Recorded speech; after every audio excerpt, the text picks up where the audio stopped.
NewGenGamers.com.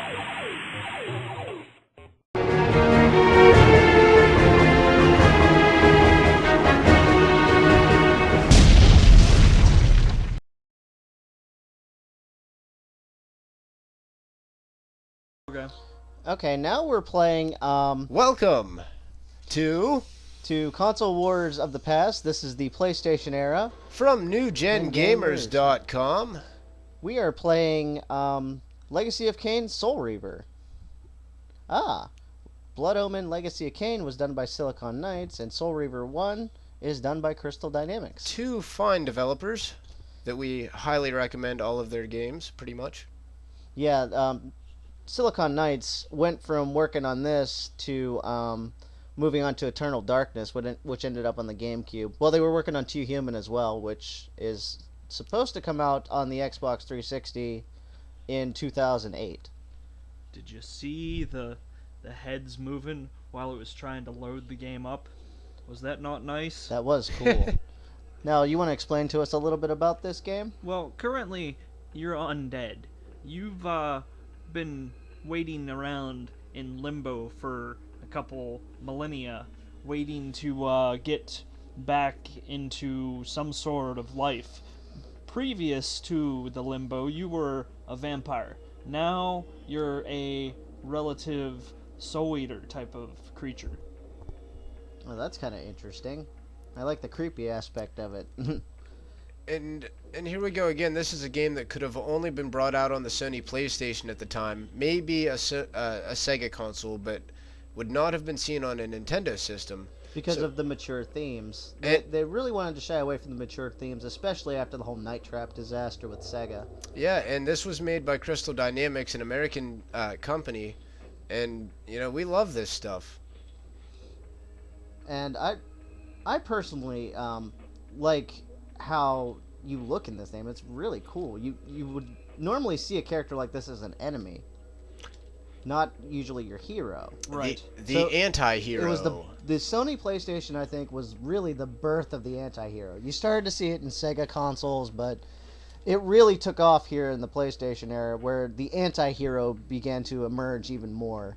I mean, Duke Nukem was around before then, and you had your Doom Marine, but you really started to see the anti-hero in this. We see the difference when Nintendo's not running the industry, because Nintendo ran the industry for a long time, for a lot of years, and dictated what was right and what was wrong, and well, not really right or wrong, but what was allowed and what was to be done. And this is awesome, you know, and we wouldn't have seen it if Sony wouldn't have came along. Just now I became corporeal. Before I was mostly in the spirit world. Now I am in the realm of the living. Oh, neat. So now the whole world has changed. That's a neat little tidbit there. Now, do we want to talk a little bit more about how the PlayStation actually came to be? Like, after he designed the sound chip, their next venture... He being Ken Kutaragi. Ken Kutaragi is crucial and pivotal in anything we talk about Sony, and their involvement in the game industry goes to Kutaragi. You know, he is the head of it. So when Kutaragi designed the sound chip and moved on to their next venture, he didn't design it. He sold it at the technology and put it. Basically, it existed, and he showed it to Nintendo. Oh, so it was already existing at Sony? Yeah, it was a sound processor that they had. Okay. And he, you know, showed it to them. So, you know, he demonstrated it to them and showed them what it could do.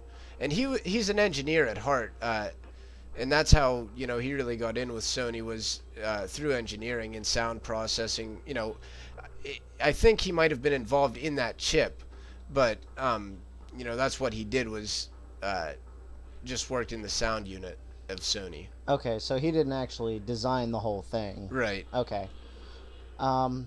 they moved on, and Sega was working on a CD peripheral for their console, and NEC was doing the same thing at the time. So the CD add-on was becoming big. So Nintendo looked to Sony to help them design an CD add-on for their SNES console. And what happened here was that they got into a working partnership to design one for the SNES, and I believe the earliest drawings were actually worked out before the SNES even came out. Yeah, I mean, they had been working on this for a long time, and for, it was planned to be part of the Super Nintendo. It was a planned thing. It was called the PlayStation, the Super Nintendo CD add-on. Yeah, the SNES CD PlayStation.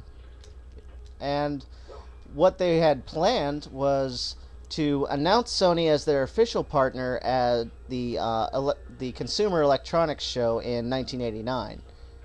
But as it turns out, the head of Nintendo at the time, Hiroshi Yamauchi, had looked at the deal that they had cut with Sony, and Sony had it written to where they had all the rights to the games that were published on the CD add-on. So they wanted the rights to it. And it's well known that Nintendo wanted to control what was released on their systems, and they had every right, and they fought in court to keep that right. And I don't know, for whatever reason, they didn't catch this in the writing of the contracts, that Sony had the say of what was going to be released and what content would be on it, and was going to get, I believe, better royalty cuts as well. I'm not sure. Yeah, I believe that's how the deal worked. It was all advantageous towards Sony, and Hiroshi Yamauchi was infuriated by this when he found out about it. So, rightfully so. I mean, well, yeah, they were basically getting the shaft there. And he was so infuriated by it that instead of just cutting off the business deal or reworking the deal, he did some underhanded things to get back at Sony. We call it a dirty double cross. And if you don't know what that is, watch the Futurama movie. And that's the only time we'll recommend something owned by News Corp as well. Now, what they wanted to do, what Yamauchi did was he sent his son-in-law, Arakawa, the head of NOA, Nintendo of America, and their lawyer, Howard Lincoln, who was pretty much essential during the NES and SNES era. He was vice president. Well, he eventually became vice president. Yeah, he was a huge part of early Nintendo. And what happened was the two went to Europe and had a secret meeting with Philips. And then they worked out a deal to where Philips would be designing the CD add-on for the SNES. And they failed to tell Sony this, which I think was the main problem here. Alright, well, I think we've seen enough of the Soul Reaver. So, we'll continue this. We haven't seen... there's so much more. This is a great game, a great early PS1 game from Crystal Dynamics and Eidos, and we'll take a look at more Eidos stuff. Yeah, it is time to move on to something different. So we will continue on from there.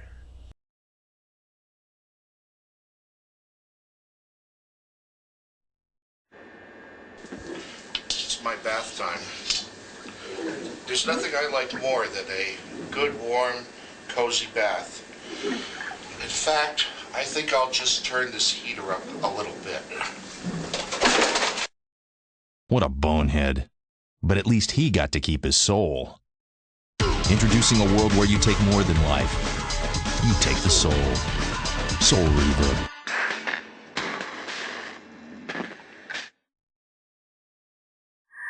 DJGamers.com